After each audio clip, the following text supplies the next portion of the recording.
Hello friends, मैं विनय Jain, vigil IAS. आज आप सभी अभ्यर्थियों का हमारे इस MPPSC mains answer writing class में स्वागत है।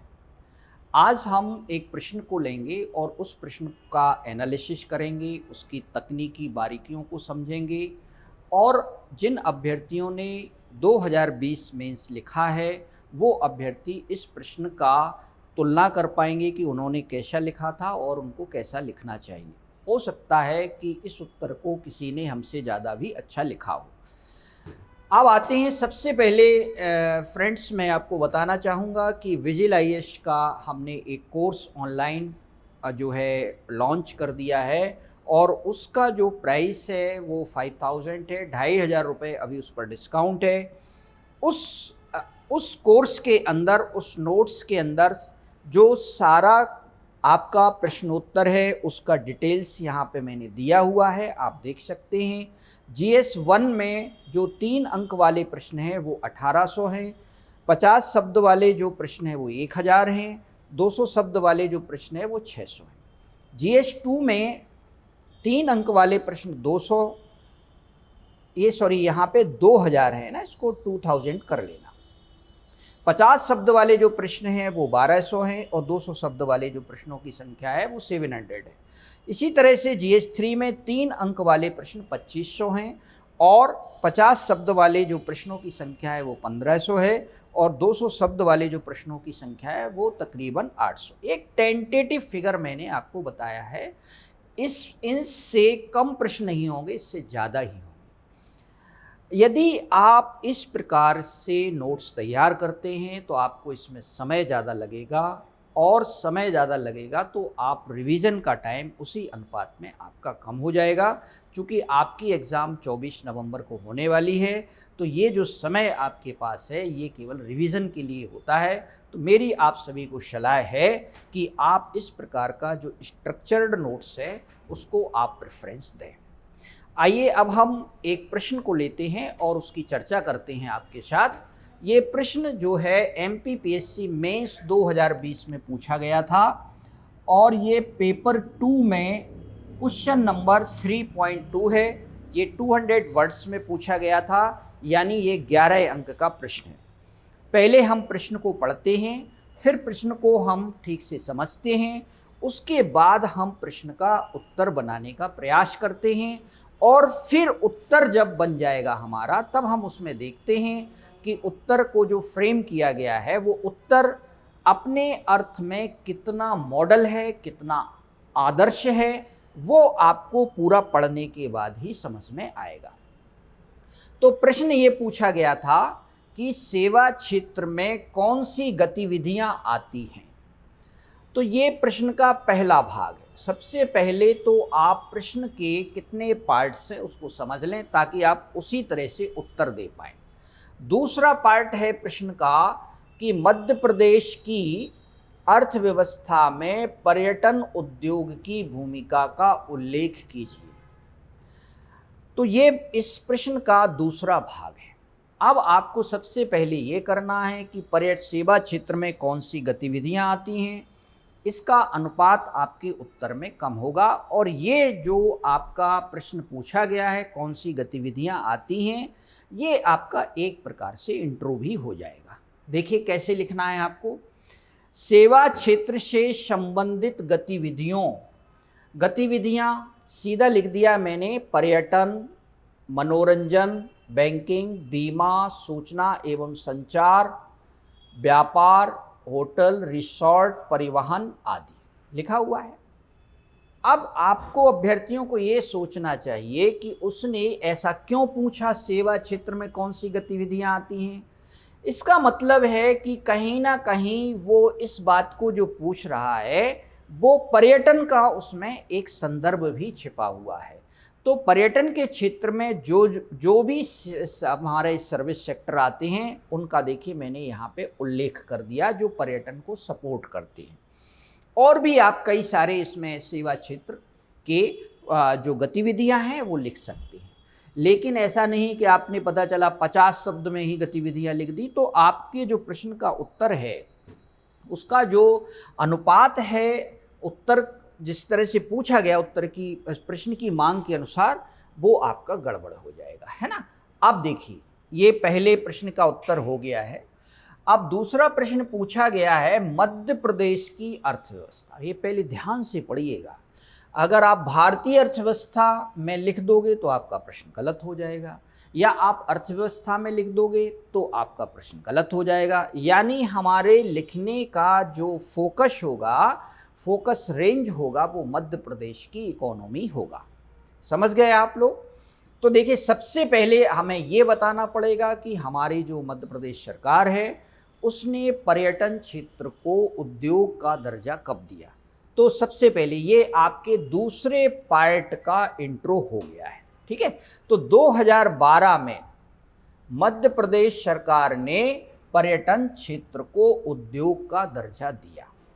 इसका मतलब सीधा है कि जब पर्यटन क्षेत्र उद्योग का दर्जा नहीं दिया गया था पर्यटन क्षेत्र को, तब पर्यटन क्षेत्र क्या था? प्राथमिक क्षेत्र था कि द्वितीयक क्षेत्र था कि तृतीयक क्षेत्र था? तो पर्यटन क्षेत्र, पर्यटन जो आता है वो टर्शियरी सेक्टर में आता है, यानी वो सेवा क्षेत्र में आता है। तो अब यहाँ प्रश्न ये भी उठता है कि फिर सेवा क्षेत्र में आता है तो इसको उद्योग का दर्जा देने की क्या ज़रूरत है ना। तो उसको मैंने आगे एक्सप्लेन किया है। देखिएगा कि देखिए कैसे लिखा हुआ है, आप यहाँ पे देख सकते हैं। पर्यटन क्षेत्र पहले सेवा क्षेत्र था, फिर वो उद्योग क्षेत्र में परिवर्तित हो जाता है। तो उद्योग क्षेत्र में परिवर्तित होने पर पर्यटन क्षेत्र को कौन सी सुविधाएं दी जाती हैं वो आगे बताया है मैंने। मध्य प्रदेश पर्यटन क्षेत्र को एमएसएमई सेक्टर जैसी सुविधाएं प्राप्त होंगी, यानी माइक्रो स्मॉल मीडियम जो इंटरप्राइजेस है ना, यानी सूक्ष्म और लघु और जो मध्यम श्रेणी के जो आपके उद्यम होते हैं वो सुविधाएं हमारे किसको प्राप्त होंगी? पर्यटन क्षेत्र को होंगी। यानी इसका मतलब ये हुआ कि जो माइक्रो लेवल पर हमारी गतिविधियां होती हैं पर्यटन क्षेत्र में, उनको उद्योगों जैसी सुविधाएं होंगी। स्मॉल जो एंटरप्रेन्योर्स होते हैं उनको जो सुविधाएं मिलती हैं वही हमारे पर्यटन क्षेत्र के जो स्मॉल सेक्टर हैं उनको मिलेंगी। फिर मीडियम जो इंटरप्राइजेस होते हैं मध्यम स्तर के, वही सुविधाएं जो मध्यम स्तर के उद्यमी को मिलती हैं वही हमारे पर्यटन क्षेत्र में जो काम करने वाले लोग हैं उनको मिलेंगी। बात समझ में आई ना आपको? तो उसमें जो सुविधाएं मिलेंगी वो सुविधाएं क्या होंगी? देखिए वो फिर लिखा हुआ है, अनुदान सहायता दी जाएगी उनको, यानी उनको एक प्रकार से बहुत सारी चीज़ों में छूट दी जाएगी, उनको सब्सिडी दी जाएगी, उनको ग्रांट मंजूर किया जाएगा ताकि उनकी लागत शुरू में कम रहे, और लागत कम होगी तो लाभ अधिकतम होगा और उससे वो प्रेरित होकर के और भी अच्छा करेंगे। फिर आता है निवेश संवर्धन सुविधा, यानी इन्वेस्टमेंट प्रमोशन फैसिलिटी भी उनको प्रदान की जाएगी। इसका मतलब ये हुआ कि जो भी इन्वेस्टमेंट है प्राइवेट सेक्टर का है या पब्लिक सेक्टर का है, उसको हमारी जो सरकार है वो कई तरह से उन्हें सिंगल विंडो स्कीम है जैसे उस तरह से सुविधा प्रदान करेगी ताकि हमारे राज्य में पर्यटन क्षेत्र में अधिक से अधिक निवेश हो। फिर क्या दिया है? औद्योगिक दरों जैसी सुविधाएं। सपोज दैट कि इंडस्ट्री को जो इलेक्ट्रिसिटी या पावर दी जाती है जिस रेट पर, उसी रेट पर पर्यटन परियोजनाओं को भी पावर या जो विद्युत है उसी रेट्स पर उनको दी जाएगी। जिस रेट पर इंडस्ट्री को लैंड एलोकेट की जाती है, आवंटित की जाती है, उसी रेट पर हमारी जो पर्यटन परियोजनाएं हैं, हमारी जो टूरिज़्म प्रोजेक्ट्स हैं, उनको भी उसी रेट पर दी जाएगी। अब आपको मेरे ख्याल से समझ में आ गया होगा। अभी मैंने केवल पर्यटन जो कि एक सेवा क्षेत्र है, उसको उद्योग क्षेत्र में अगर वो परिवर्तित होता है तो उसको क्या क्या सुविधाएं देनी चाहिए वो मैंने यहाँ पे उल्लेख किया है। आपको समझ में आया होगा। अब बात करते हैं हम कि अगर ऐसा हम करते हैं कि पर्यटन जो सेवा क्षेत्र है उससे उद्योगों जैसी सुविधाएं देते हैं तो मध्य प्रदेश की अर्थव्यवस्था में उसका रोल क्या रहेगा। तो देखिए पॉइंट वाइज मैनर में यहाँ पे लिखा हुआ है। मैंने 8 पॉइंट बनाए हैं और 8 पॉइंट में हमने इस बात को समझाने का प्रयास किया है, क्योंकि प्रश्न में भी जो मांग है वो भूमिका पर जोर दिया गया है, इसलिए प्रश्न का विस्तार उसी के अनुसार किया गया है। पढ़ लेते हैं एक बार। देखिए, आधारभूत संरचना में गुणात्मक सुधार होगा। ये बात तो तय है कि यदि हम सड़क परिवहन, रेल परिवहन, वायु परिवहन, वाटर जो हमारा ट्रांसपोर्ट है, उसमें अगर हम सभी में पैसा लगाएंगे तो जो हमारा ट्रांसपोर्ट सिस्टम है उसकी क्वालिटी बढ़ेगी, उसका यूज़ ज़्यादा होगा, तो उसकी जो आपकी लागत है, कॉस्ट है, वो कम हो जाएगी। दूरस्थ क्षेत्रों तक पहुंच आसान हो जाएगी। आपने देखा होगा कि दूर दराज के जो पर्यटन क्षेत्र हैं वो इस आधारभूत संरचना से, यानी सड़क से माध्यम से या रेल मार्ग से या वायु मार्ग से या जल मार्ग से वो जुड़ जाएंगे, और जुड़ जाएंगे तो पर्यटक वहाँ तक भी पहुँच पाएंगे। समय की बचत होती है। आपने देखा होगा हमारी सरकार जो है 4 लेन, 6 लेन, एक्सप्रेस वे ये सब डेवलप कर रही है, या मेट्रो रेल जो परियोजनाएं हमारी वो हैं, वो सब इसीलिए डेवलप कर रही हैं कि हमारे जो पर्यटक हैं उनकी जो समय की बचत हो, और समय की बचत होने पर ये रहेगा कि वो जो है ज़्यादा से ज़्यादा मध्य प्रदेश में आने का प्रयास करेंगे। अगर ये फैसिलिटी नहीं होगी तो विदेशी पर्यटक तो आने से रहे, और देशी पर्यटकों में जो ज़्यादा खर्च करते हैं वो पर्यटक भी इससे आकर्षित होंगे। क्लियर हो गया आपको पहला पॉइंट। दूसरा पॉइंट देखिए, अनऑर्गेनाइज सेक्टर जो होता है, यानी असंगठित क्षेत्र के जो लोगों को रोजगार के अवसरों में वृद्धि होगी। अब वो कैसे होगी, तो मध्य प्रदेश सरकार की हमने योजनाएं यहाँ पे बताई हैं। होम स्टे, ग्राम स्टे, एडवेंचर टूरिज्म, केरेवा टूरिज्म, वाटर स्पोर्ट्स के द्वारा जो असंगठित क्षेत्र है हमारा, जो अनऑर्गेनाइज सेक्टर है, अनऑर्गेनाइज्ड सेक्टर का मतलब होता है जिसको एक प्रकार से लीगल सेफ्टी या विधिक सुरक्षा प्रदान नहीं की जाती है, वो उस क्षेत्र में लगे हुए सारे लोग असंगठित क्षेत्र में आते हैं। तो उन सबको यहाँ पर रोजगार मिलेगा, और जो रोजगार मिलेगा तो कहीं ना कहीं उनसे उनकी जो इनकम है वो बढ़ेगी और उनका जीवन स्तर बढ़ेगा। तो इससे क्या होगा, जब उनके पास आय बढ़ेगी तो हमारी बाजार मांग बढ़ेगी।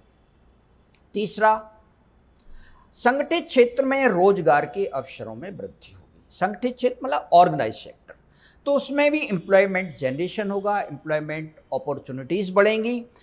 ऑर्गेनाइज सेक्टर में कौन कौन से सेक्टर आते हैं पहले हम वो देख लेते हैं। जैसे कि होटल व्यवसाय आता है, या हेरिटेज होटल है, टूर्स एंड ट्रेवल्स है, रियल एस्टेट है। ये सारे जो क्षेत्र हैं जो कि ऑर्गेनाइज सेक्टर में आते हैं, यानी ये जो आपके औपचारिक जो क्षेत्र है ये ऑफिशियल सेक्टर माना जाता है, क्योंकि इसका जो क्षेत्र है उसको लीगल सिक्योरिटी प्राप्त होती है। ओके।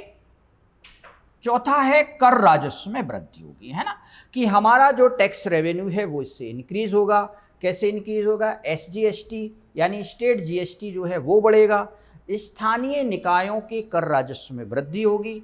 आपने देखा होगा कि जब टूरिज़्म आपका एक्सपेंड होता है तो वहाँ कोई अगर नगरीय निकाय है या कोई पंचायत निकाय है तो उसके लिए भी वहाँ पर टैक्स रेवेन्यू शेयर हो जाता है और उनकी आय में भी वृद्धि होगी, तो उनकी गुणवत्ता भी वहाँ पर बढ़ेगी।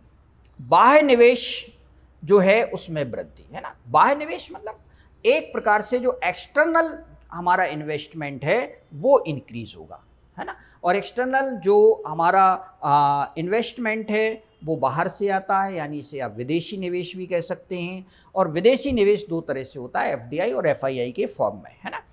तो इससे देखिए क्या होगा, इससे पूंजीगत परिसंपत्तियों का सृजन होगा, सेवा क्षेत्र का विस्तार होगा। पूंजीगत परिसंपत्तियां यानी जो हमारी कैपिटल असेट्स क्रिएशन होता है, उसका मतलब है कि जैसे नई नई होटल्स बनना या रिसोर्ट्स का डेवलपमेंट होना, या कहीं पर कोई एक्सप्रेस वे है या मेट्रो परियोजना है तो उसमें ज़्यादा से ज़्यादा निवेश होगा, तो हमारी जो कैपिटल असेट्स हैं वो क्रिएट होंगी, और वो केवल उसी क्षेत्र के लिए सहायता नहीं करेंगी, वो दूसरे सेक्टर को भी सपोर्ट करेंगे। तो इससे हमारी जो अर्थव्यवस्था है कहीं ना कहीं उसको बूस्ट मिलेगा, वो एक प्रकार से उसको गति मिलेगी। फिर आता है छठा पॉइंट, हमने बताया यहाँ पे वैकल्पिक एवं पूरक रोजगार के अवसरों में वृद्धि। यानी जो हमारे पास अल्टरनेटिव एम्प्लॉयमेंट है या कॉम्प्लीमेंट्री एम्प्लॉयमेंट है, वैकल्पिक रोजगार का मतलब ये है कि व्यक्ति पहले से ही ऑलरेडी किसी काम में इन्वॉल्व है पर उसको पार्ट टाइम जॉब चाहिए, तो वो यहाँ पे टूरिज्म सेक्टर से उसको मिल सकता है ना। तो ये वैकल्पिक एवं पूरक रोजगार, इससे क्या होगा, उसकी ओवरऑल जो इनकम है उसमें वृद्धि होगी। और ये वृद्धि होगी तो इससे क्या होगा कि इससे लोगों का जीवन स्तर बढ़ेगा, सरकार जो इसमें सरकार को कर राजस्व भी प्राप्त होगा, साथ में हमारी जो बाजार मांग है वो भी बढ़ेगी। देखो यहाँ पे लिखा हुआ है वैकल्पिक और पूरक रोजगार के अवसरों में किन क्षेत्रों में वृद्धि होगी, तो टूरिस्ट गाइड जो होते हैं, कैटरिंग है, लॉजिस्टिक्स हैं, इन सब में वृद्धि होगी। अब आते हैं 7वां पॉइंट, हम देख लेते हैं स्थानीय कलात्मक एवं अन्य उत्पादों की मांग में वृद्धि। आप भी जानते हैं जब भी कोई पर्यटक आता है तो सिर्फ वो घूमने के लिए नहीं आता है, वो यहाँ के जो उत्पाद हैं, फेमस प्रोडक्ट हैं, उनको वो परचेज करता है। इससे क्या होता है कि हमारे जो लोग हैं उनका जो उत्पाद है उसकी मांग बढ़ती है और उनको एक अतिरिक्त आमदनी होती है। अब आते हैं कि इसमें देख लेते हैं उत्पाद, जैसे जनजातीय हमारे बहुत सारे प्रोडक्ट्स हैं, जनजातीय शिल्प है या जो हमारे क्राफ्ट्स हैं, ट्राइबल क्राफ्ट्स, उसकी मांग बढ़ेगी। जैसे चंदेरी एवं महेश्वर साड़ियों की मांग में वृद्धि होगी। तो इस प्रकार से हम देखते हैं कि हमारे जो स्थानीय उत्पाद हैं उनकी मांग में वृद्धि होगी, तो इसका मतलब हुआ कि स्थानीय लोगों की आय में वृद्धि। फिर आते हैं नए पर्यटन क्षेत्रों का विकास होगा। अब नए पर्यटन क्षेत्र जो कि अभी तक जिसका डेवलपमेंट नहीं हो पाया, उनको एक्सप्लोर किया जाएगा, उनको डेवलप किया जाएगा। जैसे ट्राइबल टूरिज़्म है, फार्म स्टे है, इको टूरिज़्म है, ये सब क्षेत्र जो होंगे ये डेवलप होंगे। और जब ये डेवलप होंगे तो आप समझ सकते हैं कि इससे रोजगार में वृद्धि होगी। सरल भाषा में रोजगार में वृद्धि का मतलब होता है आय में वृद्धि, और आय में वृद्धि का मतलब होता है मांग में वृद्धि, मांग में वृद्धि का मतलब होता है उत्पादन में वृद्धि, और उत्पादन में वृद्धि का मतलब होता है जीडीपी में वृद्धि। बात समझ में आई आपको? अब देखिए, तो कुल मिलाकर निष्कर्ष ये निकला कि मध्य प्रदेश की जो जीडीपी है, जिसे स्टेट ग्रॉस डोमेस्टिक प्रोडक्ट कहते हैं, उसमें वृद्धि होगी, है ना। तो वो देखिए मैंने फिर लास्ट में बताया है आपको। अब निष्कर्ष यहाँ पे प्रतिपादन इस तरह से होना चाहिए ताकि जो कुछ आपने अभी तक लिखा है वो इसमें सब कुछ आ जाए, और ऐसी बात आप बता दें कि वास्तव में जो भूमिका है पर्यटन उद्योग की वो क्या है। देखिए ध्यान से पढ़िएगा। एमपीएसजीडीपी में पर्यटन क्षेत्र का योगदान बढ़ेगा, यानी मध्य प्रदेश का जो स्टेट ग्रॉस डोमेस्टिक प्रोडक्ट है या मध्य प्रदेश की राज्य सकल घरेलू उत्पाद है उसमें वृद्धि होगी। जिससे क्या होगा कि जब उसमें वृद्धि होगी तो सरकार क्या करेगी कि जो पर्यटन क्षेत्र है उसमें बजट आवंटन अधिक कर सकती है, बजट एलोकेट अधिक कर सकती है, उसमें ज़्यादा निवेश कर सकती है। तो देखिए इसमें पर्यटन में पुनर्निवेश बढ़ेगा, री इन्वेस्टमेंट बढ़ेगा, गवर्नमेंट की तरफ से बढ़ेगा, जो निजी हमारे उद्यमी हैं उनकी तरफ से भी बढ़ेगा, क्योंकि उनको लाभ हो रहा है ना। और क्या होगा, इससे सेवा क्षेत्र का विस्तार होगा। ध्यान से समझिएगा, इससे हमारा जो सर्विस सेक्टर है एमपी का वो एक्सपेंड होगा। और जब सर्विस सेक्टर एक्सपेंड होगा, सर्विस सेक्टर एक्सपेंड होने का मतलब है कि सर्विस सेक्टर में रोजगार के अवसर बढ़ेंगे, और रोजगार के ये जो अवसर बढ़ेंगे, ये अवसर कैसे बढ़ेंगे कि जो कृषि क्षेत्र में लगे हुए लोग हैं जिनकी निम्न आय है, वहाँ से आपने देखा श्रम का डिस्प्लेसमेंट होगा इस तरफ, और जो कृषि पर हमारा एक प्रकार से भार है, ये एक जन आधिक्य की स्थिति, ओवर पॉपुलेशन है या वहाँ पे लो इनकम है, तो वो समस्या जो होगी वो कहीं ना कहीं कम होगी। तो देखिए सेवा क्षेत्र का विस्तार होगा, और सेवा क्षेत्र के विस्तार का मतलब मैंने बताया कि यहाँ पर रोजगार के अवसरों में बढ़ोतरी होगी। यहाँ पे यानी जो श्रम है हमारा वो यहाँ की तरफ आएगा, और कृषि क्षेत्र में जो प्रचंड बेरोजगारी है, सूडो अनएम्प्लॉयमेंट है, वो समस्या खत्म होगी। इससे क्या होगा, इससे ये होगा कि मध्य प्रदेश की जो अर्थव्यवस्था में एक असंतुलन है वो दूर हो जाएगा। असंतुलन कैसा है कि कृषि क्षेत्र की जो आमदनी है वो 30% है, लेकिन जनसंख्या उसमें लगी हुई है 70%। तो ये असंतुलन है। ऐसे ही हमारा सर्विस सेक्टर है ना।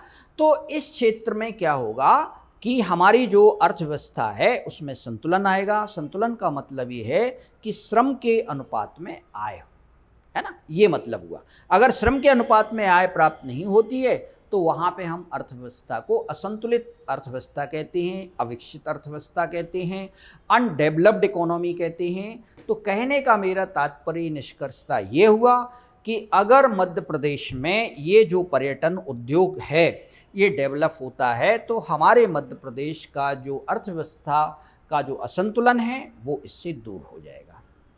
फ्रेंड्स, मैं आशा करता हूँ कि आपको इस प्रश्न का जो उत्तर है वो आपको ठीक से समझ में आया होगा और आप इस प्रश्न के उत्तर से आप प्रसन्न हैं या नहीं हैं, या आपको लगता है ये उत्तर पूर्ण है या नहीं है या है, तो आप इसके बारे में हमारे इस YouTube वीडियो में कमेंट कीजिए और बताइएगा कि उसमें जो भी आपके सुझाव रहेंगे हम उनका स्वागत करेंगे। आप सभी अभ्यर्थियों का इस हमारे जो वीडियो में आपने हमें समय दिया उसके लिए आप सभी का धन्यवाद।